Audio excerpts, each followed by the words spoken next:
Just the News AM. So here's what we know. It's a gubernatorial election year in the purplish state of Virginia. And this year's Republican field is wide open. A recent poll shows that more than 50% of voters are undecided about the candidate who they will be backing. Add to that, the nominee will actually be picked in a convention and not a primary, as would be typical. It's anyone's guess as to who will come out on top and compete against the Democratic contender. In a minute, we'll be speaking to one of these contenders, who is a political newcomer, incredibly successful businessman, and the former CEO of the Carlyle Group, Glenn Youngkin. I'm actually hearing that we have Glenn right now. Glenn, good morning. How are you? I'm doing well, Sophie. Thank you so much for having me on your show. Of course. It's a pleasure to join you. So, Glenn, tell us a little bit about the campaign. How's it going? The campaign's going great. You know, we launched about 2 months ago, and I've been all over our great Commonwealth multiple times now, met thousands and thousands and thousands of Virginians, and I'm just seeing a groundswell of support. It's been hugely encouraging, and I think Republicans recognize that, you know, we haven't won for 11 years in a row, right, and we're ready to come together like never before because the future of Virginia is at stake. Okay, so when you speak about Republicans coming together, some of your fellow Republican competitors in this race have launched campaigns that have been, up to a certain point, singularly focused on one or two issues. You know, we have Amanda Chase, who has been identified as the very Trumpian candidate, Pete Snyder, who at least at the outset was incredibly focused on reopening Virginia's schools. What would you say has been the central focus of your campaign up to now? Yeah, my campaign has really been focused on the issues that Virginians are most worried about. First, getting our economy moving again and creating jobs so that all Virginians can actually see opportunity, a lot like what we saw when President Trump built the U.S. economy. There were more jobs than people can take, and it lifted up everybody. Second of all, the cost of living in Virginia has escalated way too fast, which is why I signed the Taxpayer Protection Pledge. But we got to do better than that. We actually have to get the cost of living down, because our peer states are actually more attractive places to live right now from a cost of living. Third, we're going to stand up for our constitutional rights like never before. And then finally, we must get Virginia's government working for Virginians. Boy, the DMV is broken. The Virginia Election Commission Virginia Employment Commission is broken. The vaccine rollout was stumbled. And we shouldn't be surprised that government run by Democrats isn't working for Virginians. And so these are the issues that are on so many people's mind. How do we actually get our schools open? How do we support law enforcement? How, in fact, do we put back people's faith in election integrity? These are the issues that Virginians want to talk about. And I think that's why I am actually doing so well right now, is because those are the things that we're talking about on the campaign trail. And boy, Virginians are coming together all over the Commonwealth. Well, so speaking of the polls, as I mentioned before, about 50% of Virginians are right now saying that they're undecided in terms of the candidate that they want to back.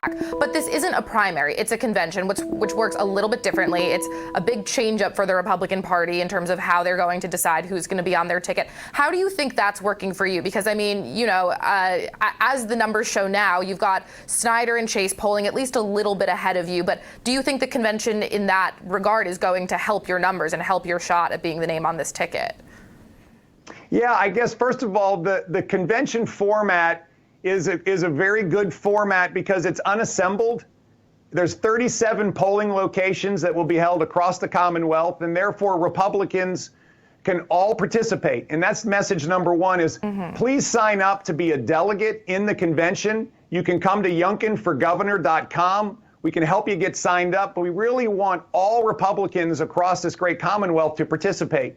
Second of all, I actually am seeing not that anybody's polling ahead of me. Our polls actually show that I'm ahead, and I think that's reflective of what I'm seeing on the road. We're just seeing great enthusiasm everywhere I go, whether we're visiting with libertarian groups or the Tea Party groups or folks that are really strong Trump supporters, folks that maybe might not have been but are Republicans. And what we're seeing again is across the board, people coming together and recognizing that 2021 is the year for Republicans to, in fact, change the future of this great Commonwealth, to elect a Republican governor, Glenn Youngkin, who can unify the Republican Party and bring along a great lieutenant governor, a great attorney general. We can win back at least 6 seats in our House of Delegates and take back our House of Delegates. And this is what Republicans across Virginia are talking about. And this is why I'm so encouraged. So in terms of unifying the party, I mean, I think that that's certainly a goal that a lot of Republican politicians have, but it's a little bit more difficult than maybe it has been in the past. I mean, we see that the Republican Party is very much still dealing with the shadow of former President Donald Trump, exactly what that means for the future.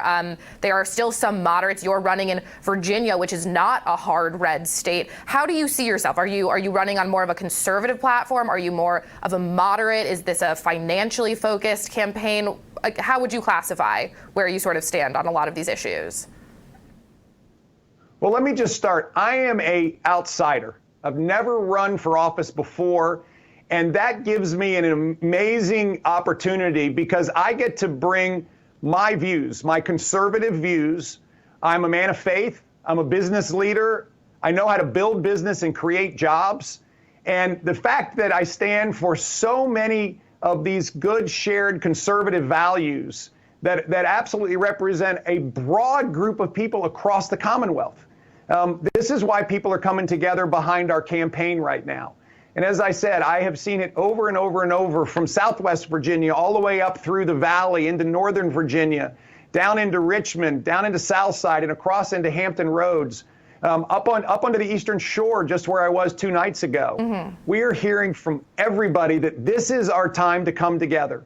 We have shared values, small government, not big government, low taxes, low regulations, standing up for our constitutional rights, recognizing that education is a meritocracy and we should absolutely deliver the best education for our kids by getting our schools open, a strong defense. I mean, these are Republican values that are shared by people across the Commonwealth. And so bringing the party together right now, given the fact that we haven't won in 11 years, is paramount to Republicans because we've seen our great Commonwealth, in fact, fall.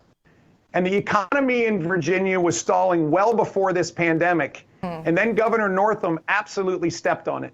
He's kept our schools closed. He kept our business closed. And he did it all unnecessarily. And as a result, we have a real challenge where we must get started again. And oh, by the way, President Trump taught us something really, really important, that when we absolutely create an economy that is a rip-roaring economy that creates more jobs than people can take, it lifts up everybody. And so, listen, I'm a supporter. I voted for President Trump twice. And I know that this kind of economy is the kind of economy Virginians deserve.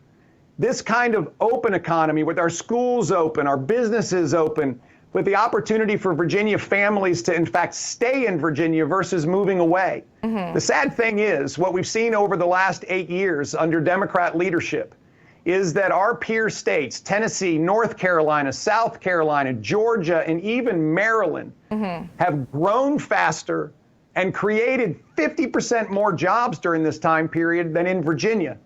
And that has resulted in Virginia families moving away more than they move in. We have absolutely been a net exporter of families.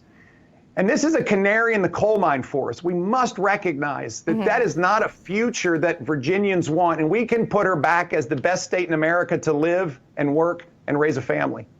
Well, I think that that's a comprehensive answer, Glenn. I mean, okay, so turning to the headlines for just one moment, I have to ask you, yesterday, the current governor of Virginia, Ralph Northam, signed a bill that will ban the death penalty in the state. As governor, is that legislation that you would look to reverse? Well, the legislature, the Democratic-led legislature in Virginia, passed this bill and Governor Northam signed it. And the death penalty for me, by the way, I would not have signed the bill. Okay. I wouldn't have signed it.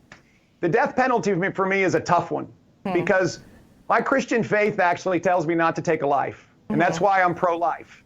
That's why I know exactly where I stand on these issues. However, there are some crimes that are so horrific that I don't believe we should remove the option for a judge to actually use the death penalty. Okay. Therefore, I would not have signed that legislation. And I actually don't agree with the governor on that topic. Okay, well, Glenn, thank you so much for joining us this morning. We look forward to keeping up with you on the campaign trail. Next up, we'll be talking about the GPS system and when it fails.